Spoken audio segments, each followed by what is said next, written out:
नमस्कार, मैं Sunaina Marathi reiki grand master. मैं ईश्वर से प्रार्थना करती हूँ आप सब लोग अपने घर में स्वस्थ और सुरक्षित होंगे।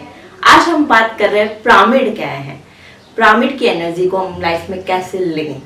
तो पिरामिड है प्रा और प्लस मिड, यानी प्रा का मतलब अग्नि और मिड का मतलब बीचों बीच। इसका बीचों बीच जो अग्नि का बनना है वो ही प्राकृतिक रूप से एक एनर्जी है जो उसी के हमें बेनिफिट्स को लाइफ में लेना है, और वही चमत्कार हमारी लाइफ में मिलता है कि उसके अंदर बीचों बीच अपने आप ही कुदरती रूप से एक एनर्जी बन रही है।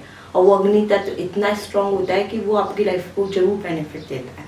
तो प्रा का मतलब समझ में आ गया, अग्नि तत्व। मिड का मतलब बीचों बीच, और इसके तीनों एंगल्स बन रहे हैं वो है 56 डिग्रीज। तो हर पिरामिड का आप इसको नाप भी सकते हैं कि उसके 56 एंगल्स बन रहे हैं, एंगल्स बनेंगे। तो इस तरीके से पिरामिड समझ में आया अब आपको। अब इसके जानते हैं हम कैसे बेनिफिट्स को अपनी लाइफ में लें। तो पहले तो पिरामिड हमेशा कॉपर का यूज़ लें, क्रिस्टल का या फिर ब्रास का यूज़ में लें। इसे प्लास्टिक का या सिरेमिक का लेना अवॉइड करें, या इसको कोई और भी आपको मार्केट में मिलते हैं प्लास्टिक के या सिलिकॉन के बने हुए, उनको अवॉइड कर दें। तो आपको पिरामिड लेना है कॉपर, ब्रास या क्रिस्टल के। ये चार्जेबल हो तो बहुत ही बढ़िया बात है, आप रेकी से इसे चार्ज कर लीजिए अगर आपको रेकी आती है तो। नहीं तो मैं धूप में भी बताती हूँ आपको कि धूप में भी रखकर इसे चार्ज किया जा सकता है। तो अब जानते हैं इसको रखना कैसे और इसके बेनिफिट्स कैसे लें। तो पिरामिड को आप उस जगह रखें जहाँ की एनर्जी आपको इम्प्रूव करनी हो, जिस जगह की आपको एनर्जी इम्प्रूव करनी हो। अगर आपका मन पूजा पाठ में नहीं लगता हो, बार बार मैं आपका भौतिक जीवन में आ जाता हूँ, ध्यान लगाते हैं परमात्मा का, लेकिन बिल्कुल ध्यान आ जाता है भौतिक जीवन के प्रति, तो आप इस पिरामिड को अपने पूजा घर में रखें और फिर आपके इसके बेनिफिट देखें कि आपका ध्यान धीरे धीरे परमात्मा की ओर लग रहा है। ऐसा एक जगह आप जहाँ पिरामिड को रखें वहाँ 21 दिन तक एज इट इज़ उसे रखे रहने दें। ये नहीं कि बार बार मैं उसे छेड़ा, कभी कहाँ रखा कभी कहाँ रखा, ऐसा नहीं। बिल्कुल एज इट इज़ उसको 21 डेज तक उसी डायरेक्शन में रखा रहने दें।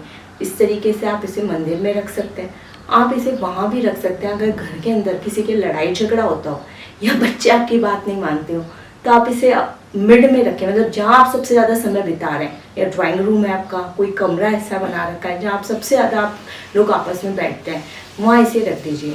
वहाँ रखने से उसकी एनर्जी इतनी इम्प्रूव होगी कि आपको वहाँ घर की शांति का एटमॉस्फेयर, घर के हैप्पीनेस का एटमॉस्फेयर अपने आप ही बनता चला जाएगा। आप इसे अपने उस जगह भी रख सकते हैं जहाँ ऑफिस के अंदर, जहाँ ज़्यादा वर्कर्स काम कर रहे हैं, एक दूसरे की एनर्जी डिस्टर्ब करते हैं, कई बार वर्कर्स से हो ही जाती है कोई ना कोई बात, तो आप इसे अपने ऑफिस में भी रख सकते हैं। ऑफिस की एनर्जी भी आपको चेंजेबल लगेगी, वहाँ पर भी आपकी ग्रोथ बढ़ती जाएगी, आपको बेनिफिट नज़र आएगा। और पिरामिड का यूज़ है कि आप इसे उस डायरेक्शन में रख सकते हैं जैसे वास्तु के अकॉर्डिंग किसी एनर्जी जहाँ डेवलप करनी हो, जिस दिशा को आपको हैवी करना हो, तो इस पिरामिड को वहाँ रख दीजिए। इस पिरामिड में ऑटोमेटिक ऐसी एनर्जी मिल रही है, मतलब प्राकृतिक एक एनर्जी मिल रही है कि वो 108 गुना उस जगह की एनर्जी को इम्प्रूव कर देगी, बढ़ा देगी। तो आप उस जगह भी इसको रख सकते हैं। कोई इंसान बीमार हो रहा हो तो आप उसके कमरे में भी इसको रख सकते हैं, और जब आप इसको कमरे में रखेंगे तो एक चमत्कारी अग्नि तत्व जो इसके अंदर बन रहा है बैलेंस ही अपने आप कर लेता है, और उस जगह उस रोगी को काफ़ी बेनिफिट नज़र आएंगे। वो जल्दी अपनी बीमारियों से लड़ेगा और उसकी इम्यूनिटी स्ट्रॉन्ग होती ही जाएगी। इस तरीके से आप इसके क्रिस्टल का, ब्रास का या कॉपर का कोई सा भी पिरामिड आप अपनी लाइफ में यूज़ लेकर देखें, आपको बेनिफिट दिखेगा। और अगर इसका उपयोग करना चाहते हैं तो एक कागज़ का पिरामिड खुद ही बनाइए, शेप बनाइए, बस ध्यान रखिए उसका 56 एंगल बन रहा हो, और फिर इसे कहीं पे भी फल सब्जी इसके अंदर रख के देखिए, एक नॉर्मल रख के देखिए, एक इसके अंदर रख के देखिए। आप देखेंगे कि वो ज़्यादा समय तक वैसे एज इट इज़ है, मतलब उसमें थोड़ा सा भी ख़राब होने के चांसेस नहीं होते, मतलब काफ़ी बेनिफिट आपको उसी वक्त नज़र आने लग जाएंगे। इस तरीके से आप यूज़ में लेकर देखिए। और अगर आपको रेकी से चार्ज कराना हो पिरामिड तो आप मुझसे कांटेक्ट कर सकते हैं। अगर आपको ये वीडियो अच्छा लगा हो लाइक और शेयर ज़रूर करें। Thank you God.